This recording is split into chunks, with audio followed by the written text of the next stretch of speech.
Good morning to all of you. आज के इस वीडियो में जैसे कि आप लोग को ग्रुप में बता दिया गया था कि आज का जो मेरा टॉपिक होगा वो लीवर सेफ्टी वॉल्व होगा। बट उससे पहले हम लोग जो आपके ऑब्जेक्टिव क्वेश्चंस कुछ फिल इन द ब्लैंक्स और ट्रू फॉल्स थे उसको देख लेते हैं, इसका आंसर बता देते हैं। इसके बाद फिर हम लोग इस टॉपिक को कवर करेंगे। और आज मोमेंट एंड कपल का ये लास्ट टॉपिक है मोमेंट का, ठीक है। अभी कपल हम लोग नहीं किए हैं। अभी जितनी चीज़ें हम लोग मोमेंट एंड कपल से पढ़ी वो सभी मोमेंट से रिलेटेड थी, इसलिए मोमेंट का ये जो लीवर सेफ्टी वाल्व है ये लास्ट टॉपिक है। इस पे बेस्ड कुछ न्यूमेरिकल्स एक करके दिखाएंगे, एक आपको देंगे जो कि होमवर्क रहेगा, आपको करके ग्रुप में कमेंट कीजिएगा। यहाँ पे कमेंट सेक्शन में बंद कर रहा हूँ क्योंकि फालतू के लड़के फालतू चीज़ें लिख के और सबका माइंड डिस्टर्ब करते हैं, तो कमेंट सेक्शन में यहाँ पे बंद कर दूँगा। और जिसका भी आंसर होगा वो ग्रुप में अपना जो भी आंसर आएगा वो लिख देंगे, तो मैं समझ जाऊँगा कौन किसको कितना आंसर आ रहा है। उसका फिर मैं उसका आंसर बता भी दूँगा क्या आएगा, ठीक है। तो आइए स्टार्ट करते हैं। पहला जो क्वेश्चन था, the unit of force is, ये पता है कि ये एसआई यूनिट, जिसकी एसआई यूनिट होती है ये एमकेएस यूनिट होती है। तो answer both and A and B होगा। 1 गीगा न्यूटन इज 10 की पावर 9, ठीक है। 10 टू द पावर 9 न्यूटन को ही हम लोग गीगा न्यूटन बोलते हैं। Newton is a basic unit और डिराइव्ड यूनिट, और बोथ ए एंड बी, तो Newton is a derived unit है, ठीक है। वेक्टर क्वांटिटी, कंप्रेशन जो है इन चारों में से एक वेक्टर क्वांटिटी है। नेक्स्ट है द बॉडी। ये सब क्वेश्चंस आप लोग को ऑब्जेक्टिव में दिए हुए हैं, तो रिजिड बॉडीज़ होगा। इसमें देखते हैं the unit of weight in SI system, ठीक है। तो ये तो अभी बताया है, पहला ही क्वेश्चन था, न्यूटन होगा। The weight is a, weight जो है हमारी ये वेक्टर क्वांटिटी। देखिए वेट और मास में अंतर होता है, ठीक है, सबको पता होगा। जब भी ग्रेविटेशनल फोर्स से उस मास को वो करते हैं, मल्टीप्लाई करते हैं, तो हम लोग वेट बोलते हैं। मास में सिर्फ ये होता है, ठीक है। तो इसमें मैग्नीट्यूड होता है, बट इसमें डायरेक्शन भी हो, मैग्नीट्यूड दोनों होता है, इसलिए वेक्टर क्वांटिटी है। 1 हॉर्स पावर, इसको लेके क्वेश्चन लड़कों को बहुत दिक्कत थी। 1 horse power is equals to कितना वॉट होगा, ठीक है। आप लोग बचपन से पढ़ते आ रहे हो कि 746 वॉट होगा, बट ये जो वॉट होता है ये मैकेनिकल में, ठीक है, मैकेनिकल हॉर्स पावर आता अगर होता है, इलेक्ट्रिकल हॉर्स पावर होता है उस पर होता है। बट इससे पहले जो हम लोग कैलकुलेट करते थे, इससे पहले जो पहली बार कैलकुलेट होता था जब हॉर्स के, ठीक है, हॉर्स 550 पाउंड या 550 लैब्स, ठीक है। हम लोग जो यहाँ पे वेट नापते हैं वो किलोग्राम या ग्राम में नापते हैं, बट ब्रिटेन में जो भी उनके वेट नापे जाते हैं वो पाउंड या लैब्स में नापे जाते हैं, ठीक है। तो वो ये एक FPS यूनिट बन के आती है, फुट पाउंड सिस्टम और सेकेंड सिस्टम, ठीक है। तो FPS जब पहली बार हॉर्स पावर की कैलकुलेशन की गई थी, तो उस समय उसका जो ये था कि हॉर्स 1 फुट चल के 1 सेकेंड में 550 पाउंड अगर वेट उठा लेता है, तो इसे बोलते हैं कि उसकी वो उतनी हॉर्स पावर है। तो उसी हॉर्स पावर को फिर जब हम लोग स्टीम इंजन हमारा जनरेट हुआ, जब स्टीम इंजन का डिस्कवर हुआ, तो स्टीम इंजन की पावर कितनी होती है, अगर उस पर 1 टन का वेट रख के और वो 1 सेकेंड में अगर 1 फुट या 1 मीटर भी चलता है, तो उसकी वो स्टीम की हॉर्स पावर कैलकुलेट की जाती थी। तो उस हॉर्स पावर को लेके और इनके हॉर्स पावर्स को कंपेरिजन करने के बाद जो भी आपका FPS की यूनिट आई है वो उस समय 735.5 आई थी वॉट में।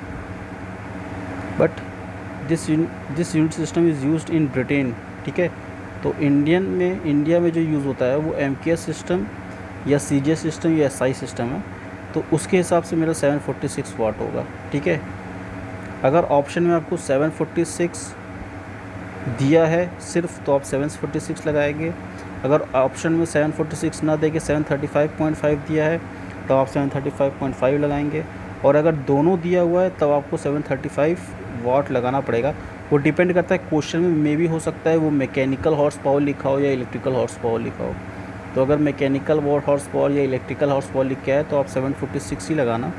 बट अगर कुछ नहीं लिख के आ रहा है और दोनों ऑप्शन में है तो 735.5 ही लगाना, क्योंकि मैकेनिक्स के आपके कोर्स के हिसाब से 735.5 ही दिया हुआ है, ठीक है। उसके बाद ट्रू फॉल्स था। ट्रू फॉल्स में tension is a vector quantity, ये सबको पता है कि yes it is a vector quantity, तो ये ट्रू होगा। Power is a basic unit, ठीक है, power is not a basic unit, ठीक है। फिज़िक्स में यूनिट जब सिस्टम आप लोग पढ़ाया गया था तो उसमें बताया गया था कौन सी बेसिक यूनिट कौन सी डेराइव्ड यूनिट है। तो पावर जो मेरी वो बेसिक यूनिट नहीं है, इसलिए ये फॉल्स होगा। 1 bar is equals to 10⁵ pascal, हाँ ये सही है। Velocity is a vector quantity and speed is a scalar quantity, ठीक है, ट्रू है। स्पेसिफिक क्वांटिटी मतलब जैसे क्वांटिटी लिख देना, जैसे आप लोग पढ़ते होंगे, बहुत चीज़ें पढ़े होंगे, स्पेसिफिक वॉल्यूम पढ़े होंगे, स्पेसिफिक मास पढ़े होंगे, स्पेसिफिक एक वो होता था, जितने भी चीज़ें जिन क्वांटिटीज़ के आगे स्पेसिफिक आ जाता है, स्पेसिफिक वॉल्यूम, स्पेसिफिक मास, ठीक है, स्पेसिफिक और भी होता है, जो भी चीज़ें होती हैं क्वांटिटी। एक चीज़ याद आना बुला रहा है, Q=mc∆T में जो c की वैल्यू होती है उसे कुछ भी बोलते हैं, ठीक है, वो सभी चीज़ें स्पेसिफिक, जिन क्वांटिटीज़ के आगे स्पेसिफिक लग जाता है, तो क्या वो सभी वेक्टर क्वांटिटी होती हैं? तो इसका सीधा आंसर है कि नहीं, है वो सभी सिर्फ स्केलर क्वांटिटी होती हैं, वो वेक्टर क्वांटिटी नहीं होती है। ओके, तो ये इसका सॉल्यूशन था। अब आइए आप लोग आगे देखते हैं, जो ये क्या हो गया, जो हमारा जो टॉपिक था लीवर सेफ्टी वॉल्व, ठीक है। तो ये लीवर सेफ्टी वॉल्व है, एक ड्राइंग बनाया गया है, ड्राइंग बन गई है किसी तरह, ठीक है, बट बता देते हैं क्या है इस पर। बेसिकली इसमें क्या है, इसमें ये ई से लेके और ए तक ये एक लीवर है, ठीक है, ये लीवर है और इसको यहाँ पे एक सपोर्ट दिया गया है इस लीवर को, ठीक। इस लीवर का एक वेट W2, लीवर का एक वेट होगा जो कि इसकी centre of gravity middle of the point लग रहा होगा, तो इसको हम लोग WT दिए हैं। यहाँ पे लिखा है W2 is the weight of the lever, ठीक है, W2 जो है वो लीवर का वेट है। ओके, उसके बाद यहाँ पे एक एडजस्टेबल वेट लटक रहा है, जैसे इससे पहले स्टील यार्ड में लटक रहा था, वैसे W1 करके C पॉइंट पे एक एडजस्टेबल वेट लटक रहा है, जिसको हम लोग W1 = एडजस्टेबल वेट लिखे हैं। तो W2 हो गया आपका लीवर के वेट और W1 हो गया आपका एडजस्टेबल वेट, जिसको एडजस्ट करते रहेंगे हम लोग। ओके, यहाँ पे देखिए जो W है ये वॉल्व का वेट है, ये मेरा वॉल्व है, ठीक है, ये पूरा सेक्शन, ये पूरा ये वॉल्व है, ठीक है, ये वॉल्व है, ठीक है। तो इस वॉल्व का वेट जो है वो W है, कैपिटल W। तो 3 वेट हैं, एक W कैपिटल W, एक W2 और एक W1, ठीक है। तो W1 क्या है, एडजस्टेबल वेट है, W2 जो है मेरा वो लीवर का वेट है, और कैपिटल W जो है वो मेरे वॉल्व का वेट है, ठीक है।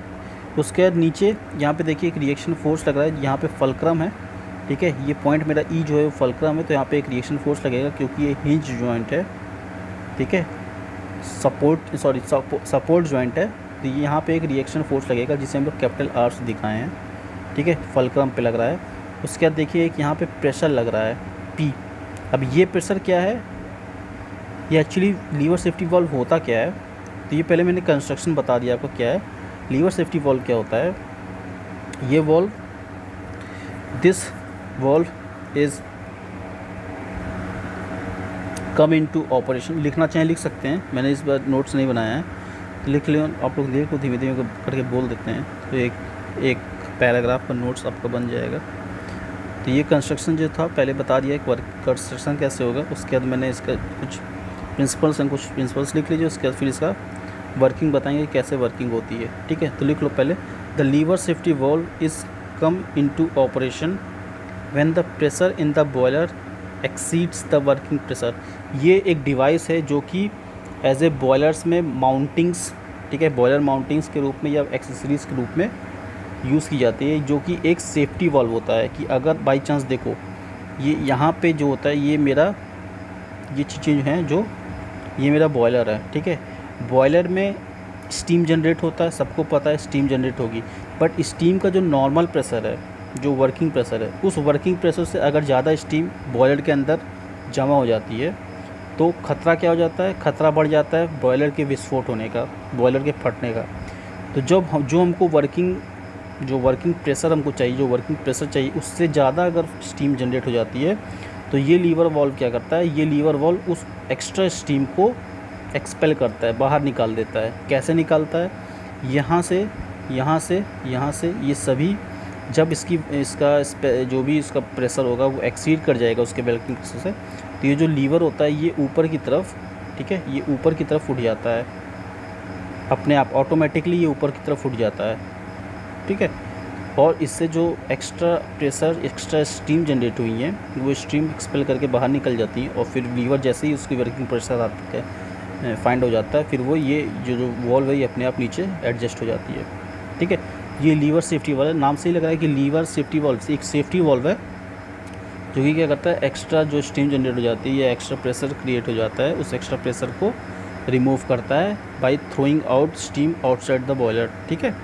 तो लिख लो, the lever safety valve is come into operation when the pressure in the boiler exceeds the working pressure, ठीक है।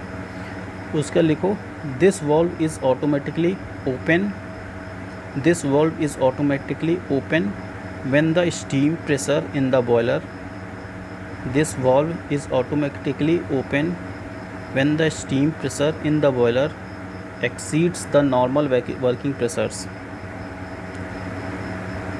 exceeds the normal working pressure, that is ऐसे लिखा जाता है I dot E, that is the valve and the lever, that is the valve and the lever with its weights are lifted up, with its weight are lifted up when the steam pressure exceeds the normal working limits, when the steam pressure exceeds the normal working limit, ठीक है। अब जितना बोलें उसको एक बार में लिख देते हैं, आप लोग मिला लीजिएगा सही लिख पाए हो कि नहीं। The lever safety valve is come into operation when the pressure in the boiler exceeds the working pressure, full stop. This valve is automatically open when the steam pressure in the boiler exceeds the normal working pressure, that is the valve and the lever with its weight are lifted up when the steam pressure exceeds the normal working limits, okay. ये आपका हो गया, आपको जो definition जो भी principal है उस पर उसका लिख लो थोड़ा सा। It consist of a lever E A, it consist of a lever E A, it consist of a lever E A which can turn in vertical plane, which can turn in vertical plane about its fulcrum E, ठीक है। तो working बता दिए, जब भी boiler के अंदर अगर कोई जो वर्किंग प्रेशर है उस वर्किंग प्रेशर से ज़्यादा अगर स्टीम जनरेट हो जाती है या उसका प्रेशर हो जाता है, तो ये क्या करता है, ये लीवर ऊपर वर्टिकली लिफ्ट हो जाता है, और जितने भी एक्स्ट्रा स्टीम होते हैं उनको एक्सपेल करने के बाद जैसे ही ये इसका नॉर्मल वर्किंग कंडीशन एडजस्ट होता है, ये लीवर फिर अपने आप नीचे डाउन हो जाता है। तो यहाँ पे बताया गया है कि W1 बताया गया था कि W1 क्या है, एडजस्टेबल वेट है, W2 क्या है, लीवर का वेट है, W क्या है, ये वॉल्व का वेट है, R रिएक्शन फोर्स है, और ये जो कैपिटल P हम लोग बात कर रहे थे P का, ये P है जो ये normal working pressure of steam है, ठीक है। Normal working pressure of steam ये P है, ये फोर्स जब लगता है इसी फोर्स के कारण ये लीवर ऊपर अपलिफ्ट करता है, ठीक है। और स्मॉल d क्या है, स्मॉल d जो है वो डायमीटर का वॉल्व है, ये डायमीटर की वॉल्व, स्मॉल d है डायमीटर का वॉल्व। तो P क्या है, normal working pressure of steam है, ये जो नॉर्मल वर्किंग प्रेशर है उस जिसका एक मेंटेन प्रेशर होता है वो वर्किंग प्रेशर है। इससे ज़्यादा अगर क्रिएट हो जाता है प्रेशर तो वो एक्सपेल कर देता है, ठीक है। तो P जो है उसका वो मिनिमम वर्किंग प्रेशर है, ठीक है। F क्या है, force acting upward on the lever, किस फोर्स से ये लीवर अपलिफ्ट हो रहा है उसे हम लोग कैपिटल F बोला गया है, ठीक है। उसके बाद R को बताएं कि रिएक्शन एट फल्क्रम है, तो R रिएक्शन एट फल्क्रम है। अब हमको निकालना क्या है, ये मेरा कंस्ट्रक्शन वर्किंग सब बता दिया गया कैसे क्या हो रहा है, ठीक है। अब वर्किंग बता दिया, वर्किंग लिखवाया नहीं जाएगा, वर्किंग को आप अपने टर्म अपनी भाषा में लिख लीजिएगा। उसके बाद हम लोग बताते हैं कि कैसे हम लोग उस फोर्स को जनरेट करते हैं, कि हमको यहाँ पे निकालना क्या है, हमको यहाँ पे वो फोर्स निकालना है कि किस फोर्स से ये अपलिफ्ट कर रहा है ऊपर, ठीक है। इतने प्रेशर से तो नॉर्मल वर्किंग प्रेशर से लग रहा है, बट ये कितने फोर्स से अपलिफ्ट कर रहा है। तो उस फोर्स को निकालने के लिए हम लोग क्या करेंगे, मोमेंट लगाएंगे। किस पॉइंट के अबाउट मोमेंट लगाएंगे, पहले इसको मिटा देते हैं। किस पॉइंट के अबाउट मोमेंट लगाएंगे, तो ये मोमेंट जो लगाएंगे हम लोग वो पॉइंट पी फलक्रम के अबाउट लगाएंगे, क्योंकि यहाँ फलक्रम है तो फलक्रम के अबाउट मोमेंट लगाएंगे। बट उससे पहले हम लोग फोर्स की वैल्यू निकाल लेते हैं कि जो फोर्स लग रहा है वो फोर्स कितने न्यूटन से ये अपलिफ्ट कर रहा है। तो प्रेशर इज इक्वल्स टू होता है, आप लोगों को पता है, फोर्स अपॉन एरिया। और हम लोग को यहाँ पे प्रेशर निकालना है, सॉरी फोर्स निकालना है।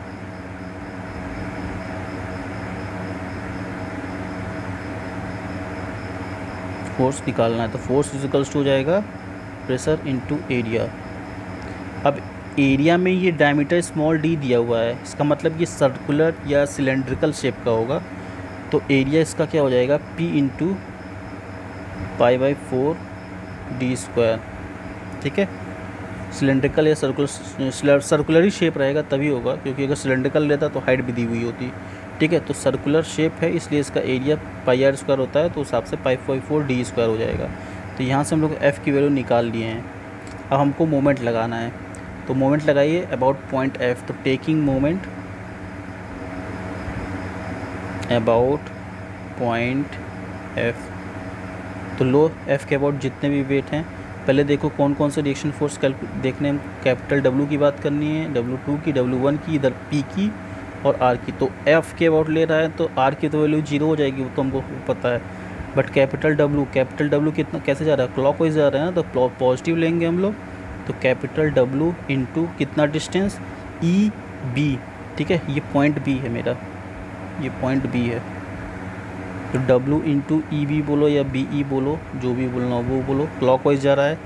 प्लस W2 भी मेरा क्लॉकवाइज जाएगा, तो प्लस W2, कैपिटल W2 है ये, कैपिटल W2 इंटू कितना डिस्टेंस, DE डिस्टेंस, ठीक है। और ये DE क्या है, ये सेंटर ऑफ ग्रेविटी है इस लीवर की, capital D।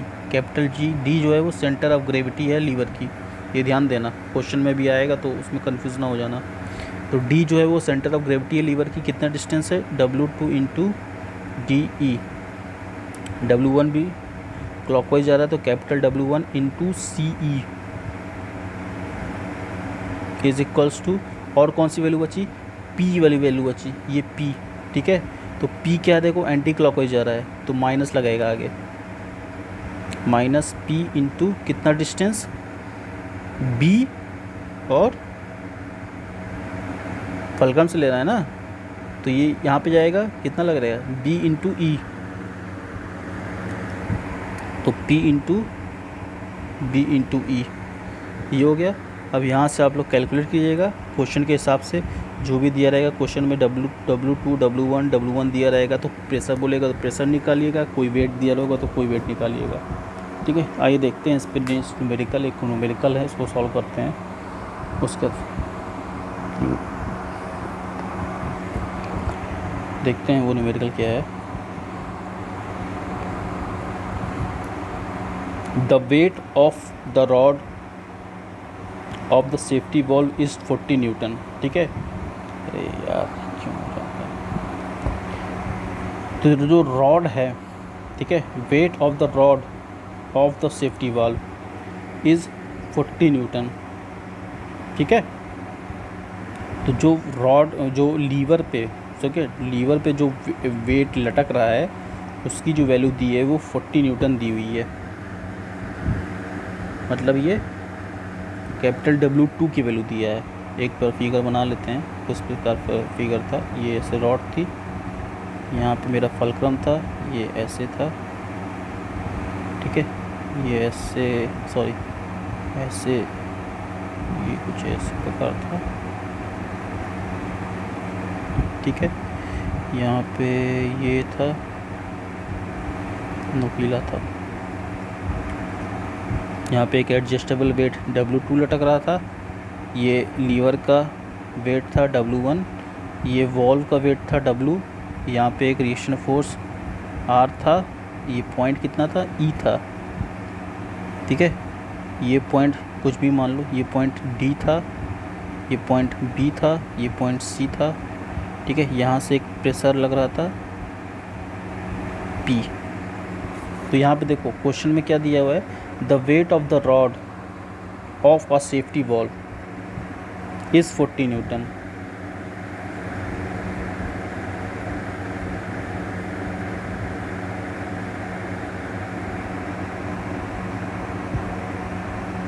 The center of gravity of the rod is 90 millimeter away from the ठीक है, इज अवे। एक मिनट देख पढ़ लें दो question. The weight of the rod of a safety wall is 40 newton. The centre of gravity of the rod is 90 millimeter away from the centre of value, centre of valve which is 80 millimeter, ठीक है। If dia and weight of the valve is 70 and this diameter and weight of wall, ठीक है। Wait of wall, wait का जो valve है वो capital W की जो वैल्यू है वो 60 न्यूटन दी हुई है, ठीक है। और ये जो W2 है ये एडजस्टेबल रॉड की, ये W2 जो दिया हुआ है, ठीक है। वेट ऑफ द रॉड, ठीक है, ये W2 की जो वैल्यू है वो 40 न्यूटन दी हुई है। दो वेट दिया हुआ है और क्या बोला है इसमें, निकालना क्या है हम लोग को, determine the magnitude of minimum weight, ठीक है। मिनिमम वेट निकालना है, मतलब कि हम लोग को W1 की वेट वैल्यू निकालनी है, ठीक है। लीवर का वेट निकालना है, ठीक है। तो W1 की वैल्यू हमको निकालनी है, इसको तो क्वेश्चन मार्क लगा लो। और क्या दिया हुआ है, डाया दिया हुआ है वॉल्व का, स्मॉल डी की वैल्यू दी हुई है 70 मिलीमीटर। क्वेश्चन पढ़ोगे समझ में आएगा, पहले फिगर देखना उसके बाद क्वेश्चन पढ़ना। उसके बाद क्या दिया हुआ है, प्रेशर दिया हुआ है, pressure of steam capital P की वैल्यू दी हुई है 1 न्यूटन पर mm स्क्वायर, ठीक। और क्या दिया हुआ है, डिस्टेंस कुछ दी हुई है। The centre of gravity of the rod, centre of gravity क्या था रॉड का, कलर चेंज करते हैं। रॉड की सेंटर ऑफ ग्रेविटी यहाँ पे थी, तो centre of gravity of the rod is 90 millimetre away from the centre of valve. Centre of valve क्या है, सेंटर ऑफ वॉल्व ये है, तो यहाँ से इसकी ये डिस्टेंस कितनी दी हुई है 90 मिलीमीटर, तो ये 90 मिलीमीटर डिस्टेंस हो गई। मतलब BD की वैल्यू जो दी हुई है BD is equals to 90 millimetre. लिखा है यहाँ पे the centre of gravity of the rod, centre of gravity of the rod ये D है, is 90 millimetre away from the centre of valve, centre of valve वे है, तो यहाँ से 90 मिलीमीटर अवे है, ठीक है। विच is 80 millimetre away from the fulcrum, ठीक है। विच is 80 millimetre away from the fulcrum, तो वो फल्क्रम से कितना है, फल्क्रम से इसकी डिस्टेंस, फल्क्रम ये था विच इज़ 80 मिलीमीटर, तो यहाँ से इसकी जो डिस्टेंस है वो 80 मिलीमीटर दी हुई है। इतनी भी कठिन इंग्लिश नहीं है, हिंदी वाले भी समझ सकते हैं अगर समझना चाहें तो, ठीक है। नहीं समझना चाहेंगे तो कोई समझा भी नहीं पाएगा, बट इतनी भी कठिन इंग्लिश नहीं है, ठीक है। तो हम लोग को BE की वैल्यू भी दी हुई है 80 मिलीमीटर। और कुछ दिया हुआ है, ये भी दिया हुआ है, determine the magnitude of minimum weight to be hanged on the end of 750 millimetre long lever. मतलब इस पूरे लीवर की जो लेंथ है, ये पूरे लीवर की लेंथ जो है, जो लेके हम लोग मान के सकते हैं कि E से लेके C तक है, मान लेते हैं, ठीक है, वो 750 दी हुई है मिलीमीटर। और आपको W1 निकालना है, तो करना कुछ नहीं है, taking moment about point F या fulcrum, take moment about fulcrum E लो, कौन कौन सा आएगा वैल्यू, पहले तो कैपिटल W कर लो, कैपिटल W क्लॉकवाइज जा रहा है, capital W into clockwise distance BE plus ये हमको निकालना है, तो W1 इंटू ये डिस्टेंस DE, तो DE डिस्टेंस कितनी हो जाएगी, अभी पहले लिखो, डायरेक्ट बाद में लिखते हैं, वैल्यू पुट बाद में करेंगे, DE। उसके W2 की भी W2 इंटू पूरी डिस्टेंस EC, ठीक है, माइनस, अब ये देखो ये एंटी क्लॉकवाइज जा रहा है इसलिए माइनस P जाएगा, तो हम लोग इज इक्वल्स टू P उधर कर दे रहे हैं, ठीक है। तो is equals to P into कितनी डिस्टेंस BE, अब वैल्यू पुट करो सबकी। W की वैल्यू कितनी है 60 इंटू BE की वैल्यू 80 मिलीमीटर दी हुई है, तो 80 प्लस W1 निकालना है हमको इंटू DE कितना हो जाएगा, D और E 90 प्लस 80 170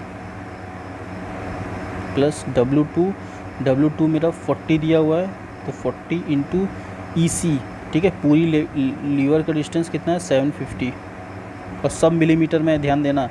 देखो यहाँ पे प्रेशर भी न्यूटन मिलीमीटर में आ रहा है और सब मिलीमीटर में है, तो ये ध्यान देना कहीं पे भी अगर मीटर सेंटीमीटर हो तो उसको कन्वर्ट करना पड़ेगा एक उसमें। और तुम लोग डायरेक्ट फॉर्मूला पे डायरेक्ट लिखते हो, यूनिट चेंज नहीं करते हो, ये दिक्कत करते हो। उसके बाद P की वैल्यू निकालना पड़ेगा पहले, सॉरी F की वैल्यू।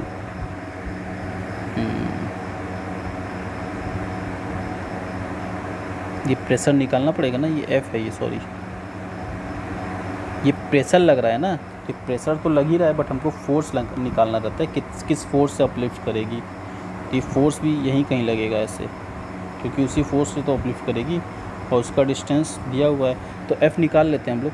अभी हम लोग लिखे हैं pressure is equals to force upon area होता है, ठीक है। तो फोर्स निकाल लेते हैं। P हमको पता है कितना दिया हुआ है 1 न्यूटन मिलीमीटर, और एरिया निकालते हैं कैसे, π/4 d²। P की वैल्यू कितना है न्यूटन मिलीमीटर पर स्क्वायर में, तो कोई दिक्कत नहीं है, इसको सॉल्व कीजिएगा, ठीक है। D की वैल्यू दी हुई है 70 मिलीमीटर, तो 70 मिलीमीटर का स्क्वायर सब करके पाई की वैल्यू रख के जो भी आएगा इसका आंसर आएगा। F का जो आंसर आएगा वो लिख देते हैं, आप लोग मिला लीजिएगा एक बार।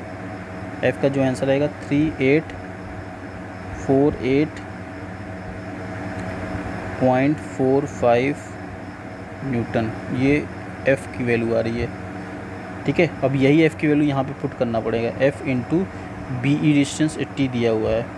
इन सब को सॉल्व कीजिए, और जो W1 की वैल्यू आएगी, ठीक है, सब सॉल्व कीजिएगा, इस इक्वेशन को सॉल्व कीजिए। 60 इंटू 4800 प्लस दिस, ठीक है, into this F into F की वैल्यू 388 यहाँ पे वैल्यू पुट करेंगे, 80 से मल्टीप्लिकेशन होगा। तो यहाँ पे जो वैल्यू आंसर आएगा, आंसर में लिख देता हूँ दूसरे कलर से। तो जो आंसर आएगा W1 का वो लिख लीजिए, यहाँ पे लिखते हैं। W1 का जो आंसर आएगा वो आएगा 395.03 न्यूटन, ये W1 की वैल्यू आ रही है। तो सॉल्व कीजिए इसको, ठीक है, और सॉल्व करने के बाद देखिए आंसर आ रहा है कि नहीं। अगर आंसर आ रहा है तो बढ़िया है, अच्छी बात है। और न्यूमेरिकल मिले इस पे भी सॉल्व कीजिए, बहुत सारे न्यूमेरिकल मिलेंगे। पढ़ना चाहेंगे तो बहुत चीज़ें मिलेंगी, नहीं पढ़ना चाहेंगे तो कुछ नहीं मिलेगा, ठीक है। तो आज की वीडियो पे इतना ही रखते हैं, और नेक्स्ट वीडियो जो भी हम लोग लेकर आएंगे नया कपल स्टार्ट करेंगे, ठीक है। मोमेंट यहाँ तक कंप्लीट हो गया। मोमेंट अब जितना भी पढ़ाया गया है उस पर बेस्ड अगर आप न्यूमेरिकल लगाना चाहें, आपका मन कर रहा हो, ठीक है, मन ही मेन है, मन कर रहा हो तो लगाइएगा, मन नहीं कर रहा होगा तो आराम से चद्दर तान के सोए रहिएगा, घर पे ही हैं, ठीक है। मन कर रहा होगा तो लगाइएगा, अगर न्यूमेरिकल लग जा रहा है तो अच्छी बात है, जहाँ तक मोमेंट पढ़ाया गया है या जहाँ तक पढ़ाया गया अभी तक।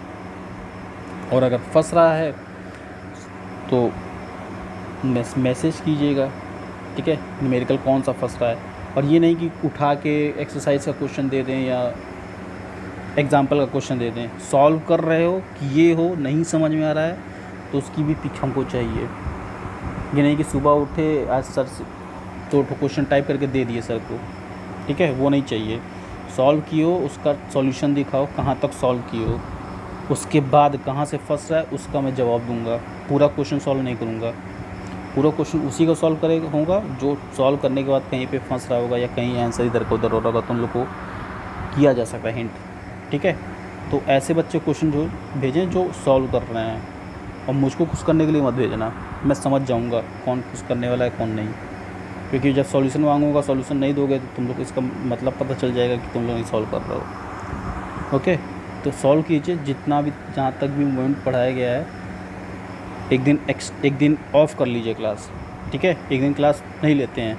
अभी तक जितना पढ़ाया गया है देखिए कहाँ पे फंस रहा है, कुछ क्लियर है, तब जाके हम लोग कपल स्टार्ट करते हैं, यही करते हैं, ठीक है। एक दिन क्लास बंद करते हैं, आज का क्लास करते हैं, कल ऑफ रहेगा आपका, क्योंकि हफ्ते में 6 लेक्चर लेना है मुझे, और ज़्यादा हो जाता है लेक्चर हफ्ते के, ठीक है। आप लोगों को पता होगा क्योंकि इंग्लिश में भी भेज रहे हैं, हिंदी में भी भेज रहे हैं। इंग्लिश वाले कह रहे हैं हिंदी में भेजो, हिंदी वाले कह रहे हैं इंग्लिश में भेजो, तो इससे बढ़िया भैया दोनों भेजते रहो। तो इंग्लिश का अलग बनाया जाता है वीडियो, हिंदी का अलग बनाया जाता है वीडियो। तो एक दिन में, एक हफ्ते में काफ़ी लेक्चर हो जा रहा है, तो एक दिन बंद करते हैं क्लास, ठीक है।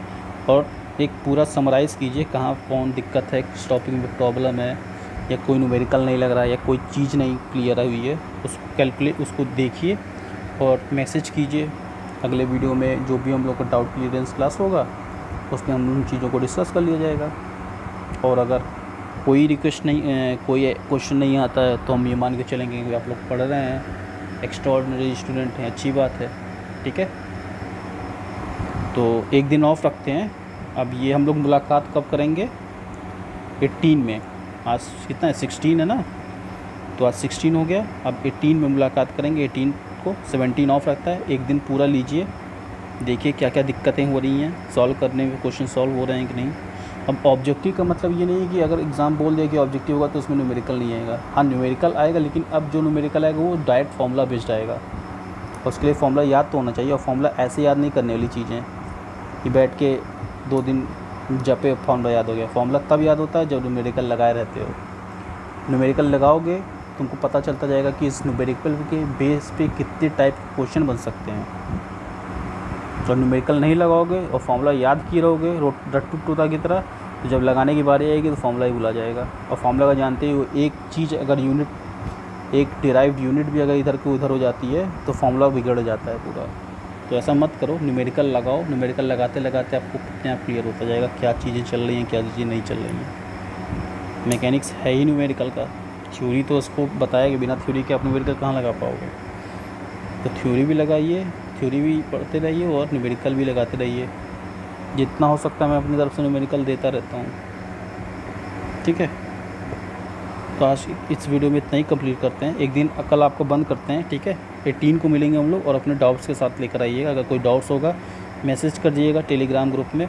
और टेलीग्राम ग्रुप में जो ऑब्जेक्टिव का के क्वेश्चंस भेजे जा रहे हैं उसको सॉल्व कीजिए। वो हिंदी इंग्लिश ना बोलिए अब, ठीक है। हिंदी में टाइप नहीं हो पाता है, हिंदी में बहुत टाइम लगता है टाइप होने में, तो हिंदी ना कीजिए। इंग्लिश भी इतना ईजी वर्ड है कि आप लोग इतना इंग्लिश, अब तुम लोग इंग्लिश में FC पढ़ते हो ना, इतना तो इंग्लिश जानते हो कि मेरा इंग्लिश देख लेना और FC की इंग्लिश देख लेना, बहुत ज़मीन अंतर है। इतना इजी इंग्लिश रहता है, ठीक है। तो हिंदी इंग्लिश ना करो। जो ऑब्जेक्टिव टाइप क्वेश्चंस दिए जा रहे हैं, जो बनाए जा रहे हैं या कहीं से भी लिए जा रहे हैं, ठीक है, तो उसको आंसर करो। उसका वॉइस रिकॉर्ड करके आंसर हम भेज देते हैं वहाँ पे। बहुत बच्चों ने आंसर किया, बहुत लोग नहीं कर रहे हैं, बहुत लोग कर रहे हैं। बट जितने कर रहे हैं उसमें अच्छे, मतलब सबका आंसर ठीक ही ठाक आ रहा है। और 2 गलतियाँ तो सभी करता है, ठीक है। सब देखिए, उसके बाद फिर 18 को मिलते हैं। तब तक लिए गुड बाय।